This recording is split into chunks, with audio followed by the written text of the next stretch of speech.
नमस्कार, मैं हूं मीरा रावत। उत्तराखंड में हाल ही में हुए पंचायत चुनाव में खूब घपरोल देखने को मिला। कहीं सदस्य चुराने का आरोप लगा तो कहीं गोली चली।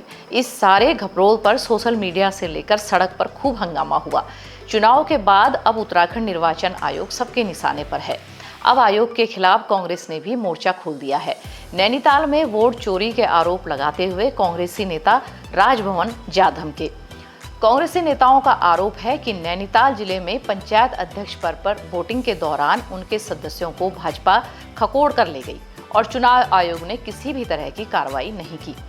इसी तरह बेताल घाट में भी गोलियां चली, एक व्यक्ति घायल भी हुआ। उत्तराखंड में इस बार पंचायत चुनाव में हुआ सियासी बवाल थमने का नाम नहीं ले रहा है। वोट चोरी की शिकायत पर राजभवन पहुंचे कांग्रेसियों को राज्यपाल का आश्वासन तो मिला, लेकिन कांग्रेस जिन 5 सदस्यों को चुराने की बात कह रही है वो तो कुछ और ही कथा सुना रहे हैं। वे कह रहे हैं कि हम तो अपनी मर्जी से घूमने गए थे। ये पंच प्रधान वही हैं जिन्हें चुनाव के दिन रेनकोट पहने कुछ लोग घसीट कर ले जा रहे थे। अब बताओ किसकी सच माने। इन 5 की सोशल मीडिया पर खूब पितृ पूजा भी हो रही है कि इन्हें आखिर कौन सी मुंगली घुट्टी पिला दी गई कि इनके सुर अगवा होते ही बदल गए। बहरहाल नैनीताल का चुनाव परिणाम अभी लटका ही हुआ है। कोर्ट ने शासन प्रशासन को इस मामले में अब तक किसी भी तरह की ठोस कार्रवाई न करने पर फटकार लगाई है। खैर ये तो छोड़िए, उत्तराखंड में ये सब अब आम बात हो गई है। अब बात करते हैं दोहरी वोटर लिस्ट की। पंचायत चुनाव में ऐसे भी कई लोग जीत कर आ गए हैं जिनका वोटर लिस्ट में 2 जगह नाम है, लेकिन हाई कोर्ट के फैसले के बावजूद निर्वाचन आयोग इस मामले में चुप्पी साधे बैठा है। अब याचिकाकर्ता शक्ति सिंह बर्तवाल, जो कि पेशे से पत्रकार हैं, इस मामले को लेकर दोबारा कोर्ट जाने की तैयारी में है। देखिए, बहुत ही क्लियर कट मामला था। माननीय राज्य निर्वाचन आयोग के समक्ष जो है हमने पंचायती राज एक्ट की व्यवस्थाओं को लेकर एक याचिका रखी थी माननीय हाईकोर्ट के समक्ष, जिस पर 11 जुलाई को एक फैसला आया था। इस फैसले में ये साफ हो गया था कि पंचायती राज एक्ट के तहत एक से अधिक मतदाता सूची में जिन प्रत्याशियों के नाम है वो चुनाव न तो लड़ सकते हैं न वोट डाल सकते हैं। इस मामले को लेकर जब हमने माननीय राज्य निर्वाचन आयोग से स्पष्ट कहा कि आप इस मामले की कंप्लायंस कीजिए, माननीय हाईकोर्ट के डबल बेंच का फैसला है उसे लागू कीजिए।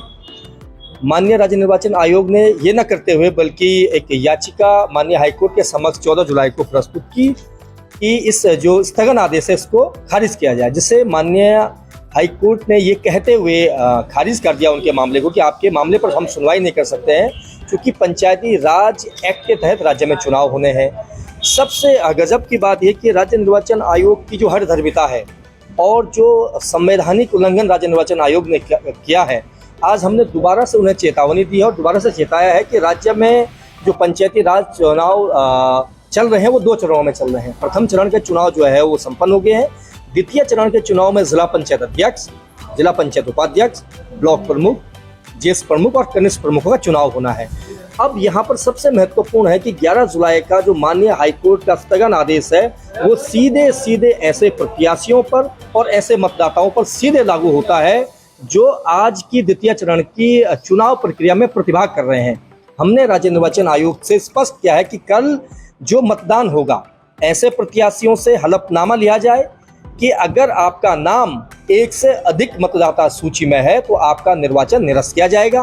दूसरा, ऐसे मतदाता जो जिला पंचायत अध्यक्ष के लिए वोट करने वाले हैं, जिला पंचायत उपाध्यक्ष के लिए वोट करने वाले हैं, ब्लॉक प्रमुख को वोट करने वाले हैं, जेस प्रमुख को वोट करने वाले और कनिष्ठ प्रमुख को वोट करने वाले हैं, वैसे मतदाताओं से भी प्रत्येक मतदाता से एफिडेविट लिया जाए और ये सुनिश्चित किया जाए कि वो एफिडेविट माननीय हाईकोर्ट के डबल बेंच के स्थगन आदेश के क्रम में लिया जाए, क्योंकि बहुत राजनीतिक जो चीज़ें आ रही हैं सामने। और जो राज्य निर्वाचन आयोग ने जो पंचायती राज एक्ट था जिसको हमने चैलेंज किया था और माननीय हाईकोर्ट ने ये माना कि राज्य में राज्य निर्वाचन आयोग का दायित्व था कि वो पंचायती राज एक्ट के मातहत काम करेगा।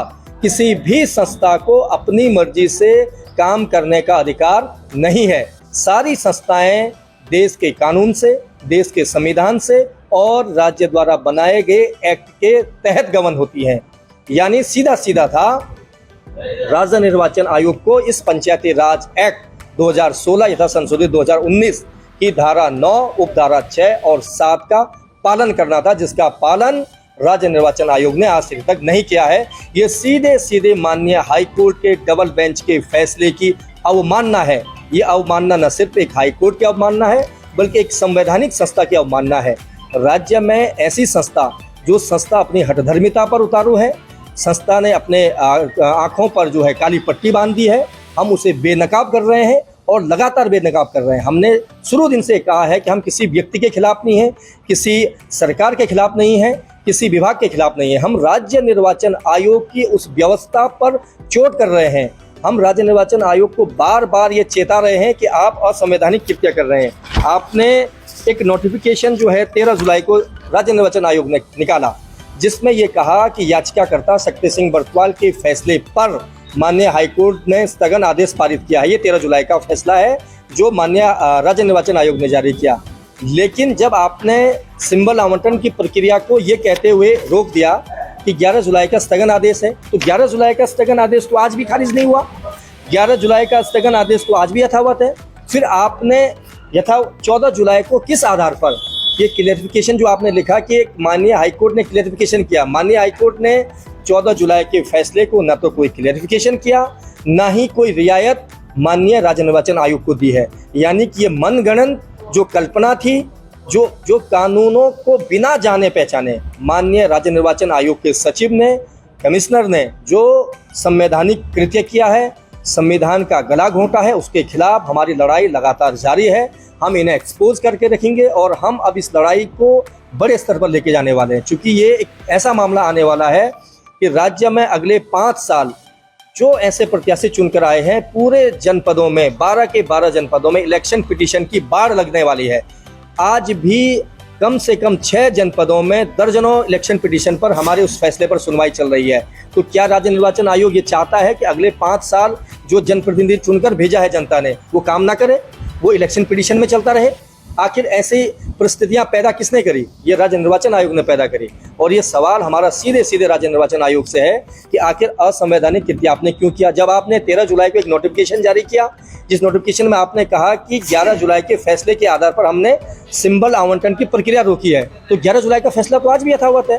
फिर आपने प्रक्रिया को आगे कैसे बढ़ा दिया? और बढ़ाया है तो दोहरे मतदाताओं पर आपकी क्या स्टैंड है, वो जानना हम चाहते हैं। आप अभी तक इस बात से बच रहे थे कि 11 जुलाई का फैसला है, स्क्रूटनी प्रथम चरण में जो है 9 जुलाई को संपन्न हो गई थी। तो ये कानूनी रूप से और तकनीकी रूप से इसमें कठिनाई आ रही थी। लेकिन द्वितीय चरण का चुनाव तो चल रहा है।